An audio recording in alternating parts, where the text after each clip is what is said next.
Correct Craft is an 87-year-old company in the marine business. The company was founded in 1925 by W.C. Meloon. We build the Nautique line of boats. It was built on a very strong faith culture. Through the efforts of many in the Meloon family, particularly Ralph Meloon, our current chairman emeritus, who's 94 years old, still shows up for work every day. I don't know how much longer the Lord's going to allow me to walk in the door and be a part of it. I'm still able to win people to Christ, and why not? I mean, that's where my joy is. God made it very clear that it's our responsibility. You've not chosen me, but I have chosen you to go and bring forth fruit. So that's my job. The company really became well known for its faith culture during World War II. They were given a job to build a little over 400 boats in 30 days. And the federal government insisted that they work Sundays in order to build the boats. Well, we prayed about it, and they made it very clear there was going to have to be a miracle in order to accomplish that job. And Dad said, well, wait a minute, you told us there's going to have to be a miracle. And they said, yes, it's going to have to be a miracle. And I said, well, God's the only one who performs miracles, and that's why we're still going to serve the Lord on the Lord's Day.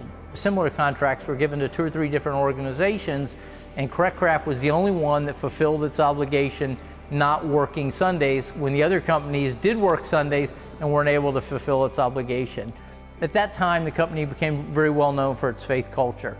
The last few years, we think we've built on it even bigger than it had been in the past. We started a company-wide Bible study. We do that every Tuesday morning at 11:30. And we have many employees come and join us for that Bible study. We do community service. That's an important part of our faith culture, serving our community outside of our local community. We've traveled to Central America several times to build houses, work in orphanages. Took a group of employees last year to Africa, went to Ethiopia, had an amazing time serving there. It's really important to us at Correct Craft that not only do we live out our faith here in Orlando, but we use the opportunity to serve those less fortunate around the world. What's been really exciting for me is to see the number of people here, employees that through just the trips and having opportunity to work and help people, to see some of those people come to know the Lord.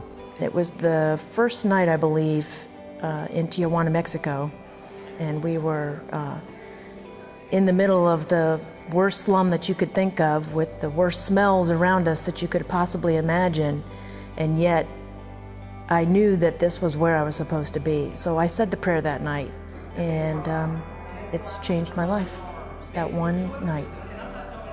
One of the opportunities that our faith culture at Correct Craft gives us is the ability to interact with people who would never go in a church. And employees are a great example. Each year we have employees come to faith because of our culture here at Correct Craft. We have the ability to live in a manner in front of them and share our faith culture with them. We have a number of lives literally transformed here at Correct Craft because of our faith culture, and these are people who would never walk in the door of a church. To be honest, up until a few years ago, I didn't really do a whole lot of this stuff. I just started currently going on some of the mission trips and Bible study. I just started getting into the Bible study. And I would say as far as in my life, it's definitely changed me. It's changed my views on stuff and just how I am as a person. Sometimes we have to make decisions that impact people negatively. We believe that's part of being a good steward and operating our business well. It's not uncommon when we make a decision that impacts someone negatively that they'll throw out that we are a Christian company or that we have a faith culture. How could you make a decision that impacts us negatively? We're sensitive to that, but at the same time, we believe that operating a business well and being a good steward of our business is entirely consistent with our faith culture.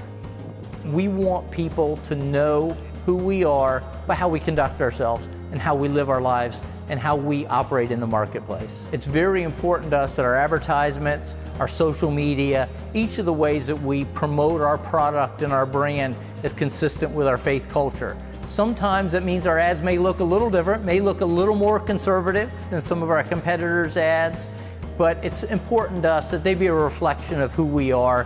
One thing that we always get discussions about is You know, the pictures in our boats, we have people dressed in either one-piece bathing suits or in tank tops, clothes, normal things that they wear. You know, it's a somewhat a perception in the marketplace that, you know, we're not cutting edge or edgy, but it's just a commitment that we've made to the way we advertise our product and we portray our product.